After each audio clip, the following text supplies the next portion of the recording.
Madame, Messieurs, bonjour et bienvenue à votre émission Emploi et carrière.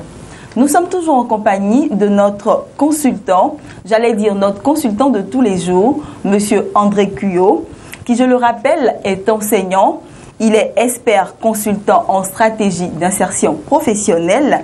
Il est aussi responsable du cabinet CFE, qui est chargé de la formation, du coaching et du montage de projets. Monsieur Cuyot, bonjour et merci d'être sur notre plateau. Bonjour madame, merci de m'inviter. D'accord.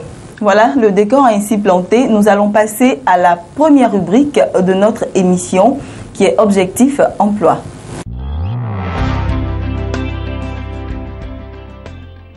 Aujourd'hui, Monsieur Cuyot, nous allons nous intéresser au projet professionnel. Pour nos téléspectateurs qui nous suivent, qu'est-ce qu'un projet professionnel?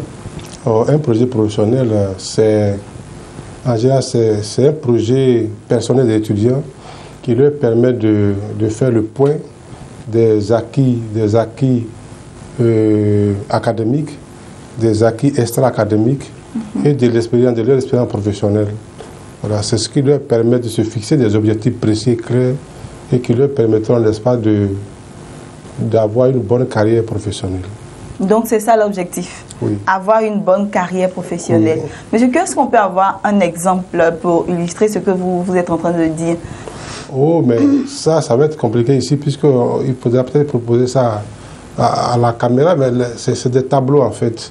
On fait le point. Par exemple, il faut savoir, vous êtes, enfin, on me reproche souvent de parler trop de la télévision, mais celui qui veut être pharmacien, je sais faire quoi? Quels sont les domaines de compétences d'un pharmacien, par exemple? Voilà, je sais faire quoi?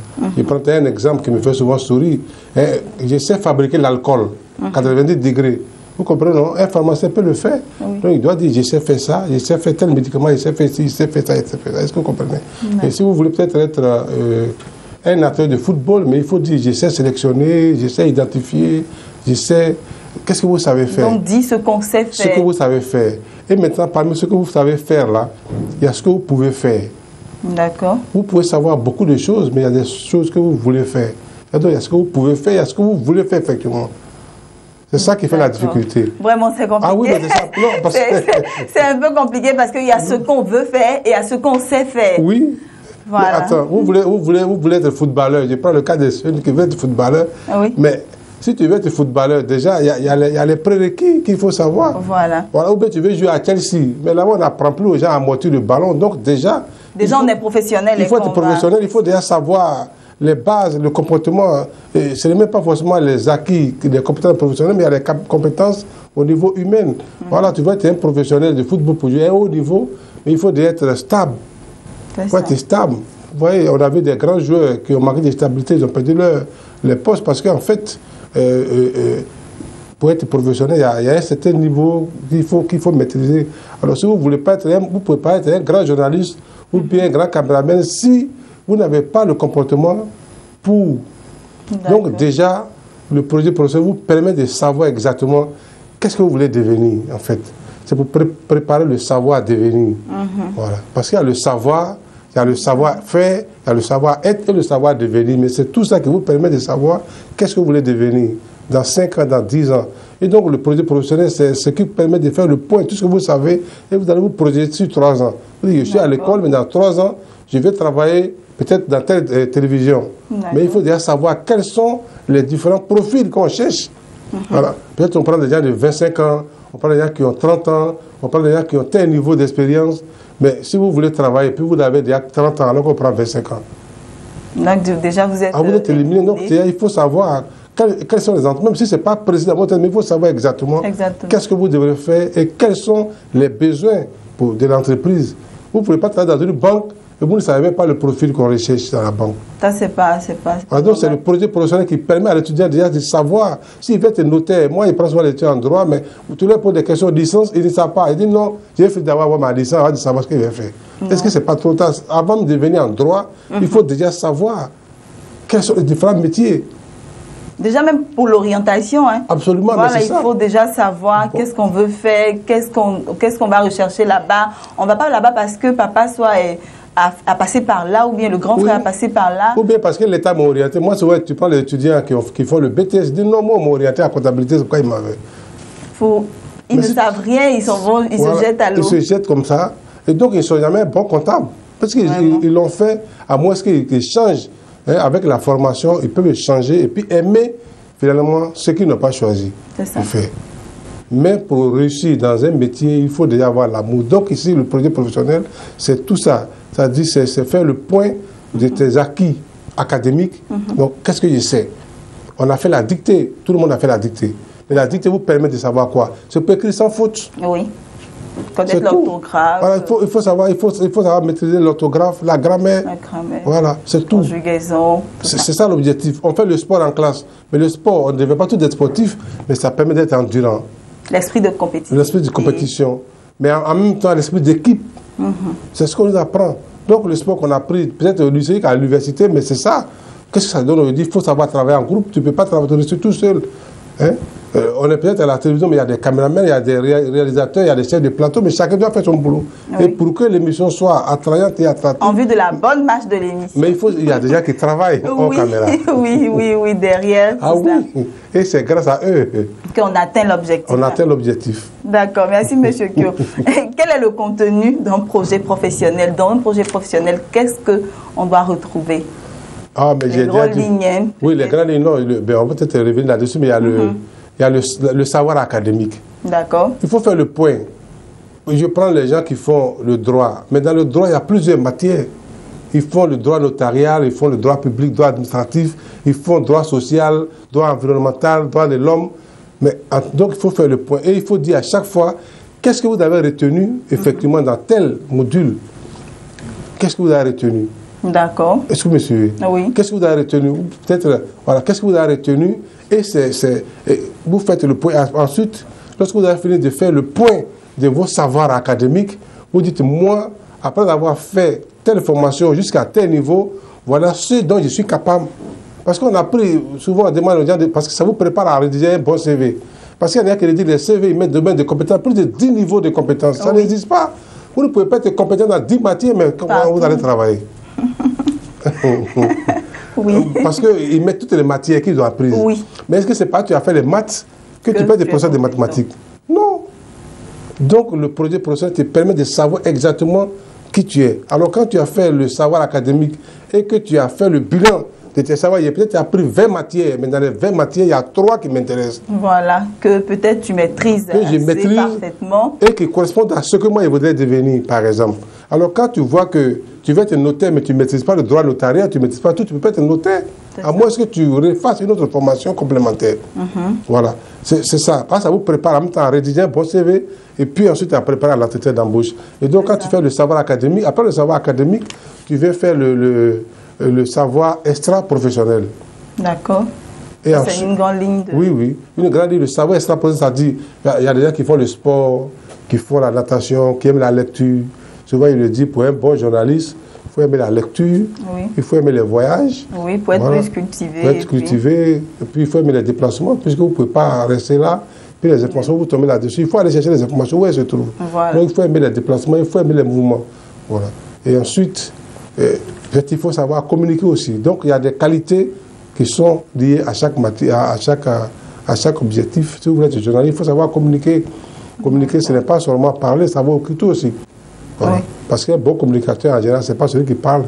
Donc, on voit les gens, ils parlent, non, il va bien communiquer. Non, non, quand tu parles beaucoup, tu n'es pas un bon communicateur. C'est pas forcément un bon communicateur. Ah non, pas forcément. Il faut beaucoup écouter aussi. Oui. Pour poser les bonnes questions. Ça, c'est une qualité d'un bon communicateur. Voilà, donc il faut savoir. Et donc, ensuite, qu'est-ce que vous allez faire? Peut-être le savoir au niveau de l'expérience professionnelle. Qu'est-ce que vous avez appris au niveau des stages et tout ça? D'accord. Voilà. Je ne vais pas dans les détails parce qu'on va le prendre peut-être. On va parler de ça un peu plus tard. Oui. D'accord, monsieur Kyo. Donc, ce que j'ai compris, c'est que c'est pour les personnes, les étudiants, les personnes qui sont à la recherche d'un emploi, le projet professionnel, ou bien quels sont ceux qui doivent penser au projet professionnel ou bien rédiger un projet professionnel? Lorsque je fais ce cours-là, on me donne en licence ou bien en master 1. C'est-à-dire ceux qui sont à fin de cycle. D'accord. Voilà. Là, ça y est, ils ont ça à l'esprit avant d'aller sur le marché de l'emploi. D'accord. Mais avant aussi, il n'y a pas de problème. Non, mais avant, moi, je souhaite que ça soit avant. Comme vous l'avez dit tout à l'heure, là, c'est juste. Si l'étudiant ne sait pas qu'est-ce qu'il va devenir, et il va emprunter une filière. C'est ce qui fait qu'il y a le taux de chômage. Pas. On dit que les jeunes chôment, mais est-ce que les jeunes ont des diplômes qui sont en adéquation avec les objectifs des entreprises, mais qui sont même en adéquation avec le même propre objectif? Il est comptable, mais il ne sait rien faire de la comptabilité. Tous les jours, on fait des recrutements. Il y a des gens, vous prenez les commerciaux, mais il ne peut même pas vendre. Il ne peut pas vendre. Un commercial qui ne sait pas vendre. Ça sert à rien. Qui ne sait pas vendre, qui ne sait pas s'habiller, il vient à un recrutement comment on appelle déjà, en basket. On ne peut pas le prendre. Ou bien il porte un polo avec l'effigie d'une star. Bon, voilà, ça ne peut pas marcher. Il faut savoir s'habiller déjà, choisir les couleurs, être bien coiffé. On ne vous demande pas de prendre des habits chers. Non. Les habits moins chers, bon, on est à Côte d'Ivoire, mais à Djamé, il y a des chemises de 1000 francs, des classes 250. Il n'y a pas de problème. Mais il faut être propre, il faut être présentable. C'est ce qu'on demande. On ne demande pas de prendre des costumes trop chers. Non, vous n'avez pas les moyens. Maintenant, quand tu as les moyens, tu peux payer. Mais déjà, il faut savoir que quand on vient à un entretien, voilà comment il faut s'habiller. Ouais. Et donc, quels sont les différents éléments dont chaque métier a besoin? Un commercial, c'est ça. Mais si vous êtes peut-être, aujourd'hui, les comptables dans les banques, mais ils s'habillent très bien. Oui. Parce que vous êtes à la banque, on vient vous rendre visite, mais vous ne pouvez pas porter ce que vous voulez. C'est ça. Par contre, si vous êtes peut-être un caméraman, bon, on n'a pas besoin que vous soyez forcément en costume pour venir au travail. Puis vous êtes les caméras, vous ne voyez pas. Oui. Vous pouvez porter simplement pour vous faire plaisir. Mais si vous pouvez porter une chemise et un pantalon tranquille, voilà. Mais par contre, vous voulez être journaliste, ça change tout. Oui, la prestance. Alors, la prestance, ça c'est important. D'accord, monsieur, que tout ça rentre dans le projet professionnel, oui. C'est important. Ok, monsieur, que nous allons terminer avec cette rubrique-là. J'espère que les téléspectateurs ont bien compris tout ce que vous avez dit et qu'ils vont les mettre en pratique. Voilà, nous avons fini avec notre première rubrique, Objectif Emploi. Passons maintenant à la deuxième rubrique qui est Espace Espoir. Suivez attentivement.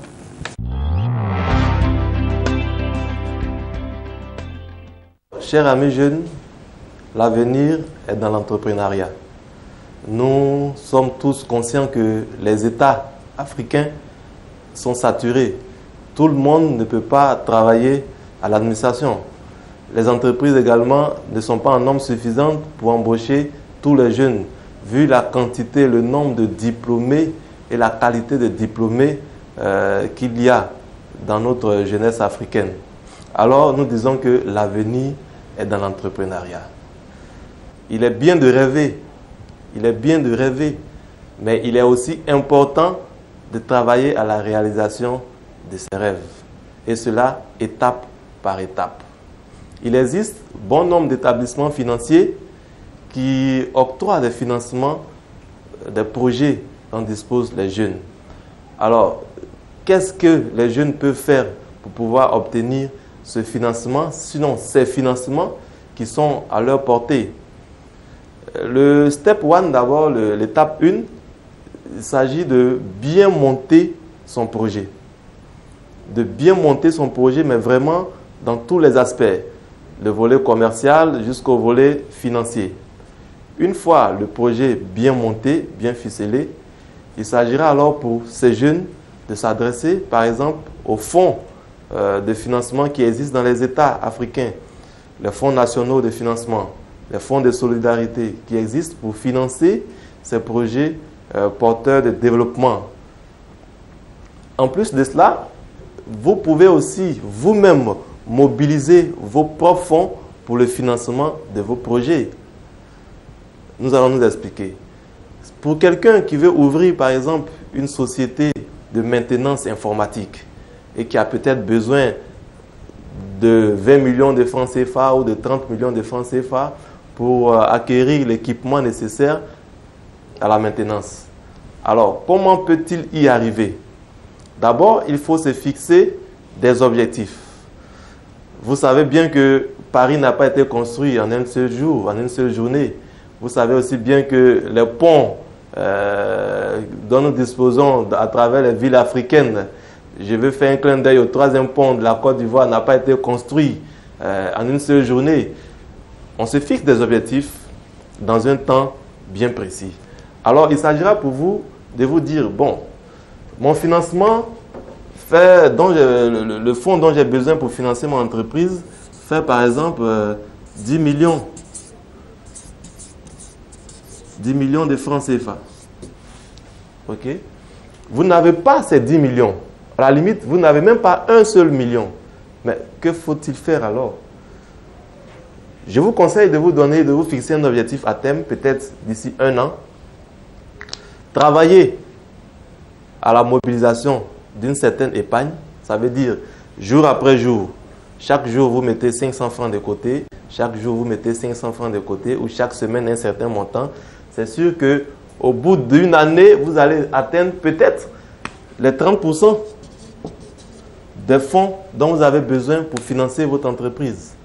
Alors, une fois que vous avez une partie de votre financement, vous pouvez recourir, par exemple, à un établissement financier, notamment aux microfinances, qui, pour certaines, multiplient par 2 ou par 3 l'emprunt que vous avez fait pour vous financer votre projet. Ça veut dire, si vous avez mobilisé peut-être 3 millions sur les 10 millions, les microfinances peuvent vous remettre 9 millions ou 10 millions pour financer votre projet. Donc, en fait, il faut constituer des épargnes. C'est fini l'amusement, c'est fini la plaisanterie. L'heure est maintenant au développement, chers jeunes. Il faut commencer à épargner. Les 500 francs qu'on met dans une bière par jour, si on peut l'épargner, ça fait un certain montant sur 2 années. Et cela vous permettra de constituer un fonds propre à partir duquel vous pourrez obtenir un financement auprès d'une microfinance ou d'un établissement financier. Deuxième point, il faut penser à s'associer. Si une seule personne a 500 francs, une autre personne a 500 francs, vous trois, ça fait 1500 francs, alors vous épargnez 1500 francs par jour ou par semaine sur 2 années. Vous fixez l'objectif 2 années ou 3 ans. Vous pouvez constituer une épargne qui va vous permettre d'obtenir un financement auprès des établissements financiers. Maintenant, il existe bon nombre d'entrepreneurs qui sont qualifiés dans leur domaine. Je prends l'exemple d'un informaticien qui veut mettre en place une société de maintenance. Il va sans dire que lui-même est maintenancier. Alors, il s'agira pour lui de vendre ses services auprès des sociétés et d'utiliser le résultat des ventes de ses services pour constituer une épargne qui va lui permettre de financer étape par étape son projet. Il peut commencer aujourd'hui par l'acquisition d'un matériel, un autre mois ou une autre année l'acquisition d'un autre matériel et ainsi de suite. Nous avons pas mal d'exemples sur la planète. Nous avons l'exemple de Bill Gates. Nous avons pas mal d'exemples sur la planète de certains entrepreneurs très riches en ce moment qui ont commencé en amassant aiguille après aiguille et en posant brique après brique. Alors, pour conclure, nous allons dire qu'il faut, dans un premier temps, penser à matérialiser son rêve. Ça veut dire bien formaliser son projet, bien monter son business plan. Vous pouvez vous adresser à des spécialistes en la matière pour bien monter votre business plan. Pensez à constituer une épargne. Pensez à vous associer à 2 ou à 3 pour monter une entreprise. Parce que le développement de l'Afrique, l'émergence de toute l'Afrique passera par la réalisation de vos rêves.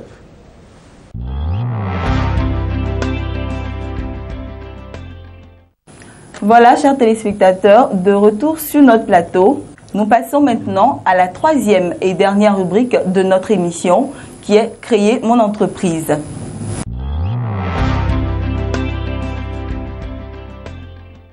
Monsieur Kyo, nous allons parler toujours du plan d'affaires. Dans l'émission précédente, nous avons donné la définition du plan d'affaires et nous avons identifié aussi les différentes parties. Voilà. Absolument. Et aujourd'hui, nous allons aller plus en détail et nous allons expliquer ces différentes parties-là, n'est-ce pas, Monsieur Kyo? Absolument. D'accord. Donc, je vous laisse la parole. Quelles sont les grandes parties? Vous allez rappeler et nous allons avoir les explications de chaque partie. D'accord.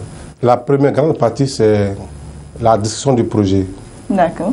Dans la deuxième partie, les promoteurs. La troisième partie, le plan marketing. Et la dernière partie, le plan financier. Et aujourd'hui, certainement, avec votre permission, on va commencer par la description du projet. Oui. Ça, c'est la grande partie. Si on avait un tableau, on allait dire grand 1, description du projet. Et puis on met... Comme on n'est pas en classe. Je suis enseignant, donc voilà. D'accord. Donc allons-y avec la description du projet. Donc dans la description du projet, il y a plusieurs parties à l'intérieur. On fait d'abord le résumé du projet. Parce qu'il faut que les gens qui font les projets sachent que la plupart tous les financiers n'ont pas le temps pour lire. Voilà. Donc il faut résumer le projet en 10 ou 15 lignes déjà. Et dans le résumé du projet, vous allez dire qui fait le projet, par exemple. Donc, qui fait le projet, qu'est-ce qu'il veut faire exactement. Je veux faire un projet de création d'un business center, par exemple, ou d'un cybercafé, ou bien d'une ferme agricole, je ne sais pas. Donc, vous dites exactement ce que vous voulez faire et quel est le coût du projet. Vous mettez le coût du projet à l'intérieur et quels sont les objectifs que vous voulez atteindre. Voilà. Donc, vous décrivez, mais tout est une question de rédaction. Donc, vous dites, vous posez les questions Q, Q, O, C, Q, P. C'est-à-dire Q, quoi faire. Donc, c'est qui d'abord.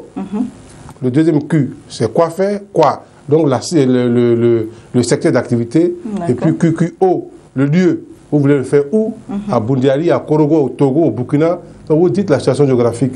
Et puis, le C, c'est combien ou c'est comment. Le combien, ça coûte combien le projet. Il faut que le promoteur sache combien ça coûte effectivement.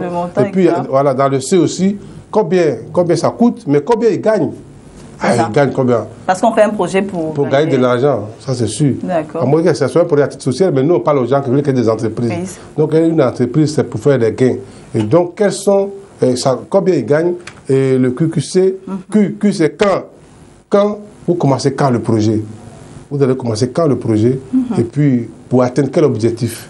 Voilà. Donc si vous avez répondu à ces questions-là déjà, dans le résumé du projet, c'est après vous allez faire les détails. Donc dans le résumé du projet, ensuite vous fixez l'objectif du projet. Le projet que je veux faire là a pour objectif de créer un cybercafé dans tel quartier pour... Et puis vous dites les raisons, mais ça se fait en 2 ou 3 lignes. On n'écrit pas beaucoup. D'accord. Voilà. Et ensuite, maintenant, vous faites le calendrier de réalisation. Le calendrier de réalisation, c'est quoi? Tout ça, c'est dans la description. Oui, dans la description. D'accord. Après le résumé du projet, vous donnez les objectifs, vous donnez le calendrier de réalisation. D'accord. Le calendrier de réalisation, là, vous dites les étapes. À quelle étape vous allez chercher le financement? À quelle étape vous allez rédiger le plan d'affaires? À quelle étape vous allez ouvrir, vous allez commencer effectivement la mise en place de l'entreprise. D'accord, vous détaillez, vous donnez le programme. Oui, vous donnez le programme dans un tableau. Voilà, on ne fait dans pas un de tableau obligatoirement. Oui, parce qu'il ne faut pas écrire beaucoup. Vous dites par exemple de janvier à février, ou janvier, février, mars 2014, je rédige le plan d'affaires. Et donc, mars, avril, mai, juin, la recherche du financement. Donc, il faut être sûr. Et ensuite, juillet, août, septembre, la recherche du financement. Et donc, l'ouverture de l'entreprise. Donc, et puis après, maintenant, le lancement du produit. Voilà, c'est clair. Donc, quand le financier voit, il sait exactement. Vous pouvez ne pas respecter, mais l'avantage, on l'a déjà dit antérieurement, l'avantage que ça vous donne, c'est de savoir qu'est-ce que vous avez prévu vous-même. Voilà, il faut déjà savoir qu'est-ce que vous allez faire et vous comprendre exactement. Il faut que le financier sache que vous avez pris le temps de réfléchir. Voilà, il ne faut pas ficher les dates comme ça. Vous ne pouvez pas créer une école et puis ouvrir en janvier ou en février. C'est maintenant. Vous comprenez, non? Donc, ça dépend des entreprises. Voilà. Et on a parlé donc du calendrier de réalisation. Et puis la forme juridique. Il y a plusieurs formes juridiques. Vous allez dire, ou bien vous allez dire peut-être une EI, c'est-à-dire une entreprise individuelle, une SARL, une société anonyme à responsabilité, ou bien aujourd'hui on parle de SAURL, c'est-à-dire société unipersonnelle à responsabilité limitée, qui a, selon les, je ne suis pas juriste, mais selon les juristes, ça a les mêmes avantages qu'une SARL. D'accord. Voilà. Parce qu'ici, on s'est rendu compte que la plupart des gens qui s'associent ne s'attendaient pas. Donc, celui qui veut créer son affaire, il peut être seul, mais il peut créer sous forme de SARL. Voilà. D'accord. Il ne faut pas qu'il y ait trop de palabres. Voilà, voilà, peut-être ça nous sécurise. Et moi, je conseille ça le promoteur. D'accord. Mais ce n'est pas toujours facile de créer une entreprise seule. Ça demande un peu plus d'implication, un peu plus. Oui, mais si tu n'as pas des gens de confiance, qu'est-ce que tu fais? D'accord, ok. D'accord. Donc, allons-y, Ezekiel, on continue. Et donc, ainsi terminé la grande première partie. La première partie, c'est la gestion du projet. Et donc, on a fini On passe maintenant au promoteur. J'ai failli dire grand 2 promoteur. Promoteur. Et donc, dans les promoteurs, là, vous mettez un CV du ou des promoteurs. Si vous êtes seul, vous dites, vous décrivez votre CV. Ça, c'est la deuxième Oui, la deuxième grande partie. D'accord. Vous décrivez votre CV, c'est-à-dire le curriculum vitae. Vous décrivez, vous ne plaquez pas le CV. Vous voulez créer une télévision, mais vous n'avez jamais été journaliste. Oui. Vous n'allez pas trouver des financiers. Ou bien vous voulez créer un cybercafé, mais il faut que vous maîtrisez la gestion d'un cybercafé en termes de connexion Internet, en termes de saisie, en termes de... Enfin, si vous voulez créer une école, mais il faut que vous soyez un enseignant. Parce qu'il y a le couple projet-promoteur, en tout cas. Si vous n'avez pas un enseignant, vous voulez créer une école, mais qui va gérer l'école? Vous allez gérer comment? Comment vous allez gérer les professeurs? Où vous allez trouver les professeurs? Comment vous allez faire pour parler aux étudiants, aux élèves? Vous ne maîtrisez pas le système. Vous ne maîtrisez pas le système. Et avec ça, là, le niveau d'échec est plus élevé. Quand les gens viennent comme ça, puis il y a des gens qui réussissent, mais le niveau de réussite est plus bas que ceux qui sont compétents dans un domaine et qui créent une entreprise. Ils sont les premiers employés. Et donc, ils savent ce qu'il faut exactement. D'accord. Voilà. Monsieur Kyo, je voulais revenir sur un point. Vous avez dit qu'on ne plaque pas le CV. Oui, on fait le résumé. On fait le résumé. Le résumé, c'est sous des lettres de motivation. D'accord. Mais il faut faire le résumé qui corresponde aux besoins. Comme il est dit, si vous voulez être commercial, vous voulez créer une entreprise commerciale, vous n'avez jamais été commercial, vous pouvez dire, c'est vrai que je n'ai pas fait une formation de commercial, mais antérieurement, j'ai aidé maman à vendre l'eau glacée. Quand je dis mais ça c'est le commercial. J'ai aidé maman à faire l'eau glacée, j'ai aidé mon papa à aller vendre son cacao. Ça c'est sur le tas. C'est sur le tas. Donc ça m'a donné des compétences. Et j'essaie aujourd'hui de parler aux gens. Quand le client est fâché, c'est comment il faut lui parler. Voilà. Le client est fâché, c'est une réclamation. Et donc je ne vais pas me fâcher. C'est comment il faut lui parler pour qu'il achète mon produit. Vous pouvez le dire. Donc c'est vrai qu'il n'y a pas une formation professionnelle de commercial, mais sur le terrain, j'ai été commercial. J'ai vendu ceci, j'ai vendu des pagnes, voilà, bref. Et ensuite, on a parlé donc, il faut parler donc après le CV, mais il faut faire le bilan personnel. Le bilan personnel, c'est l'adéquation entre les actifs et les passifs. Vous avez combien et vous devez combien? D'accord. Il faut avoir une valeur. Vous voulez créer une entreprise à des gens, mais, parce qu'après, vous demandez votre rapport, vous allez donner un tiers. Les banques demandent 30% de ce que tu demandes. Voilà. Donc il faut avoir déjà quelque chose en montant avant de pouvoir dire qu'on veut créer une entreprise. Ça c'est normal. Absolument. D'accord. Et puis l'organisation de l'entreprise. Oui, mais on va juste parler de ça rapidement. Oui, non, ça c'est l'organigramme qui va gérer, quelles sont les compétences de gestionnaire, qui va être secrétaire, qui va être comptable, etc. Vous faites l'organigramme pour vous expliquer les différentes fonctions qui sont assignées à chaque personne. Ça vous met en tête déjà comment il faut gérer votre entreprise en fait. D'accord. Ok, Monsieur Kyo, c'est la fin de notre émission. Un dernier mot pour tous ceux qui nous suivent. Je les remercie déjà parce qu'on a commencé cette aventure depuis janvier. On tient, c'est grâce à eux.